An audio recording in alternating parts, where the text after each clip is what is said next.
Même sans faire la moindre activité, vous pouvez quand même manifester ce que vous voulez si vous organisez ces 4 dimensions dans une seule direction et que vous les maintenez dans cette direction pendant un certain temps. Maintenant, il croit que Shiva va le faire pour lui et ça va arriver. Donc est-ce que Shiva va venir construire votre maison? Non, je veux que vous compreniez que Dieu ne va pas lever le petit doigt pour vous. Ce qui n'a pas encore eu lieu jusqu'à présent sur cette planète peut arriver demain. Les êtres humains sont capables de le faire arriver demain.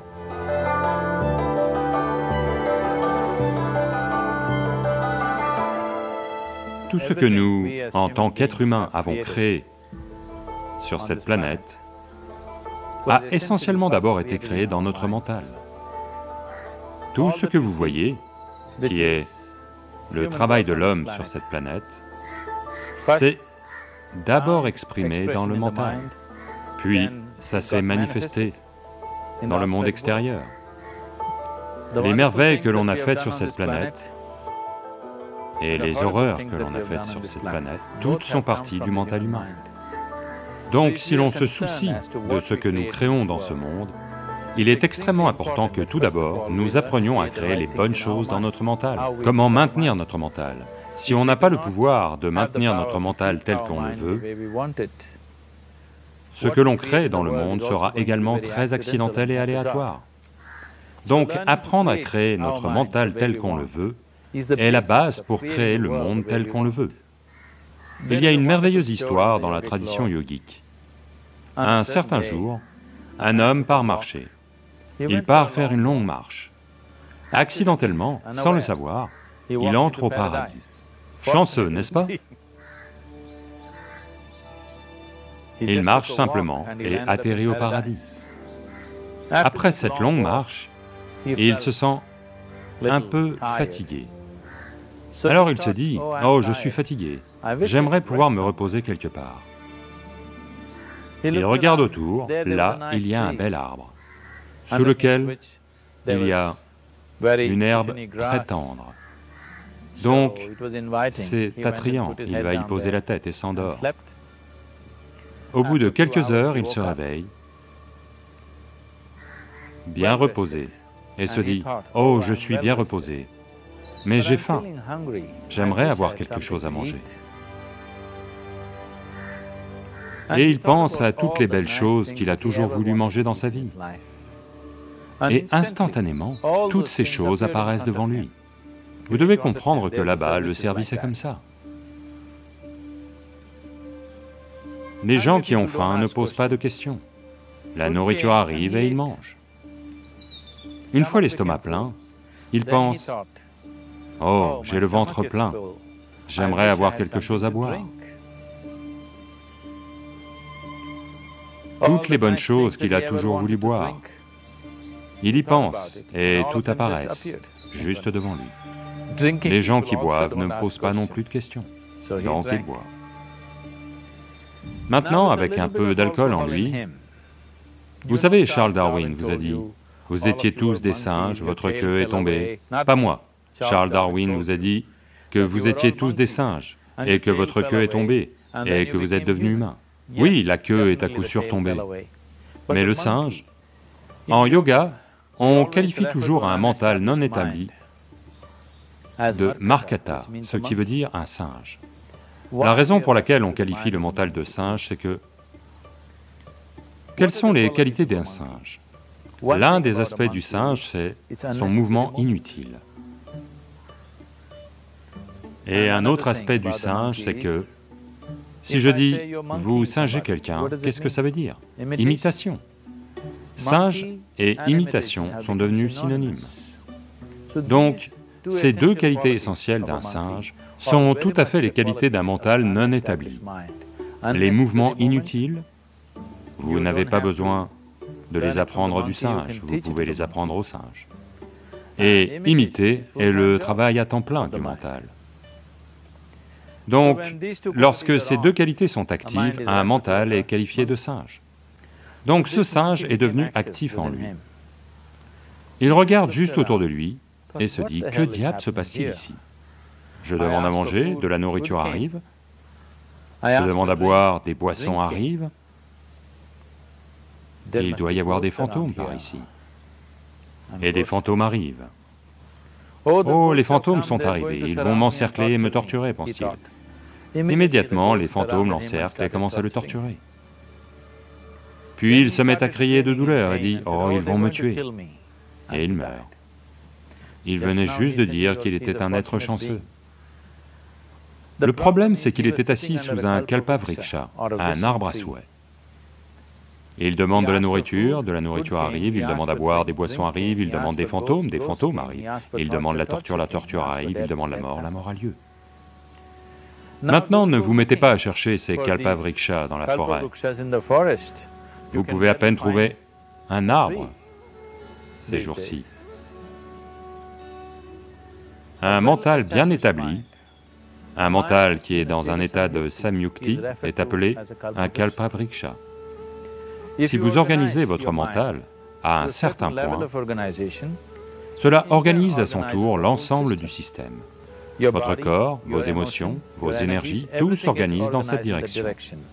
Une fois que toutes ces 4 dimensions en vous, votre corps physique, votre mental, vos émotions et les énergies fondamentales de la vie sont organisées dans une seule direction. Une fois que vous êtes comme ça, tout ce que vous souhaitez a lieu, sans même lever le petit doigt, on va dire.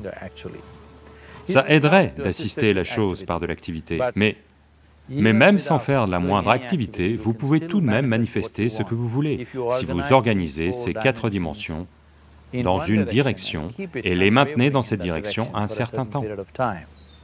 En ce moment, le problème avec votre mental, c'est que, à tout moment, il change de direction. C'est comme si vous voulez aller quelque part, et tous les 2 pas, vous changez de direction. Il est très peu probable que vous arriviez à destination, à moins que ça n'arrive par chance. Donc, en organisant notre mental et, par conséquent, l'ensemble du système, et ces 4 dimensions de base de ce que vous êtes en ce moment dans une seule direction, si vous faites ça, vous êtes vous-même un kalpavriksha. Tout ce que vous souhaitez va avoir lieu. Mais en ce moment, si vous regardez vos vies, tout ce que vous avez souhaité jusqu'à présent, si ça arrive, vous êtes fini. Toutes les choses et tous ceux que vous avez désirés, si tout ça atterrit dans votre maison aujourd'hui, pourriez-vous vivre avec ça? Une fois qu'on dispose d'une telle capacité, il est très important que nos actions physiques, nos actions émotionnelles, nos actions mentales et nos actions énergétiques soient contrôlées et dirigées comme il faut. Si ce n'est pas le cas, nous devenons destructeurs, autodestructeurs. En ce moment, c'est notre problème. La technologie, qui est censée rendre notre vie belle et facile, est devenue la source de tous les problèmes, et l'on détruit la base même de notre vie, qui est la planète. Donc ce qui aurait dû être une bénédiction, on en fait une malédiction. Ce qui nous a apporté des niveaux incroyables de confort et de commodité au cours des 100 dernières années est aussi devenu une menace pour notre vie, simplement parce que nous ne sommes pas dans une action consciente, nous sommes dans un état d'action compulsif. Donc organiser notre mental correspond essentiellement à passer d'un état d'activité compulsif à un état d'activité conscient.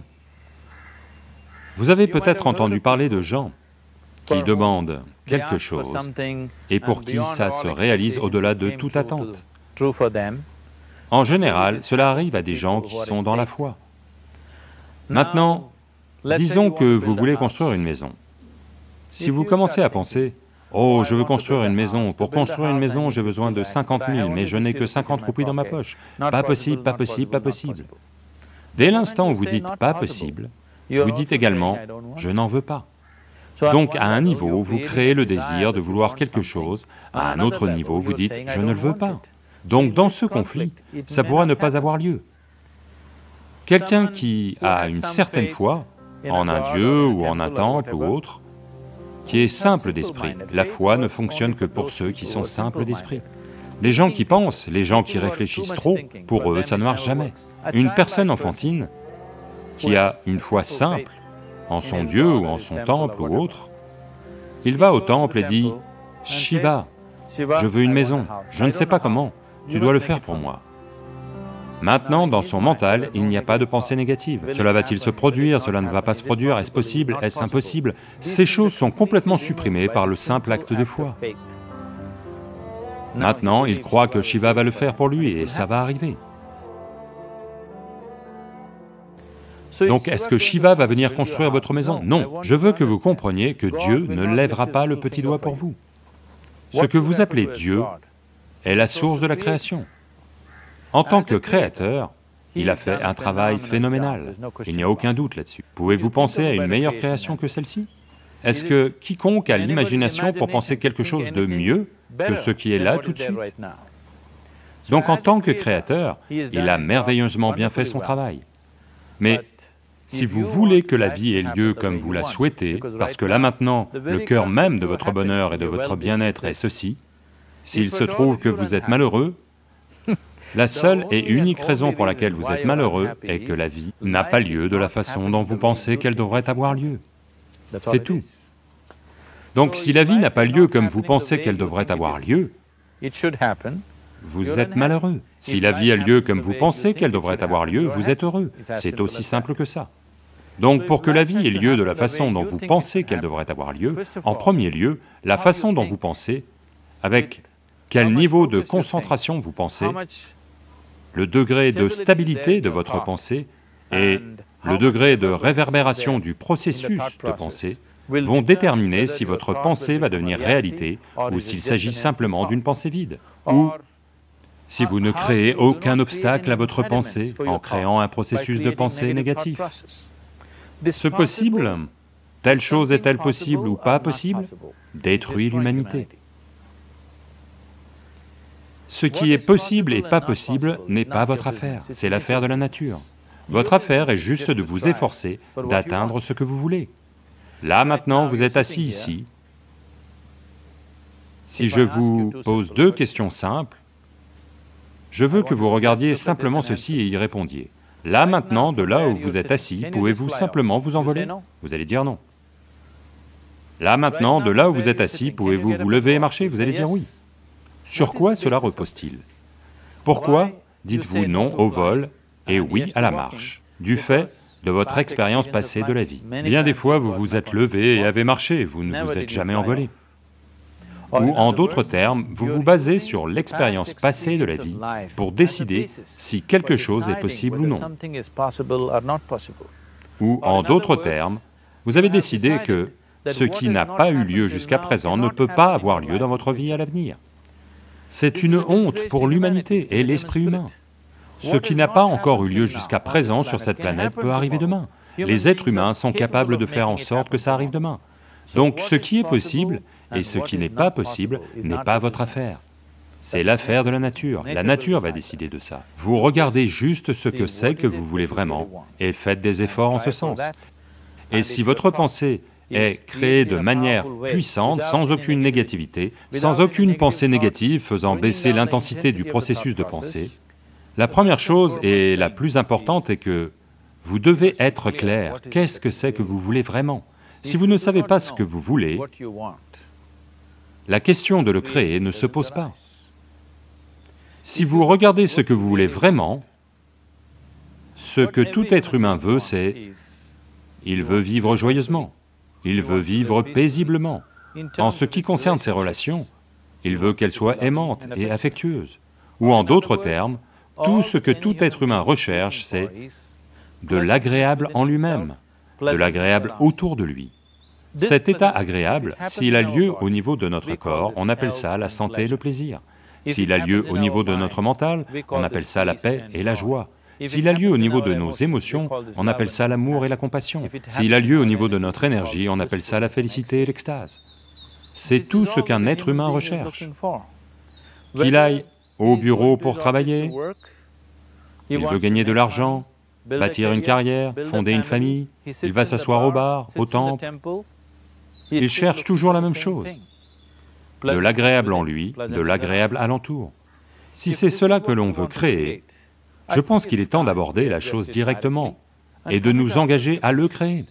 Donc vous voulez faire de vous-même un être humain paisible, un être humain joyeux, un être humain aimant et un être humain agréable à tous les niveaux, et voulez-vous aussi un monde comme ça?